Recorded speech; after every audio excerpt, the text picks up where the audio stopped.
This recipe is for a flavorful Vindaloo curry. Ingredients: 2 medium onions, finely chopped. 4 cloves of garlic, finely chopped. 1 to 2 red chili, finely chopped. 1 thumb-sized ginger peeled and finely chopped. 1 handful cilantro chopped. 4 tomatoes chopped. 2 tablespoons of vegetable oil. 1 pat butter. 1 3/4 pounds pork shoulder, chopped bite size. Half cup Vindaloo paste, such as pataks.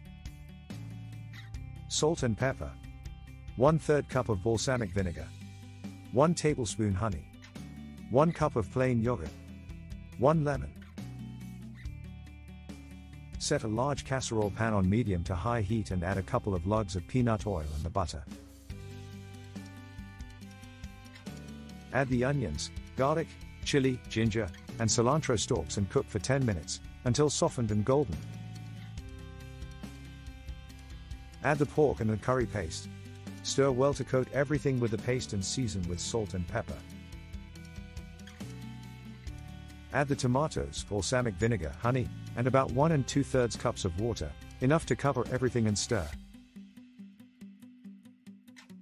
Bring to a boil, then turn the heat down and simmer for 45 minutes with the lid on. Make sure it's not sticking to the pan and add extra water if necessary. Only when the meat is tender and cooked, taste and season with salt and pepper, season carefully.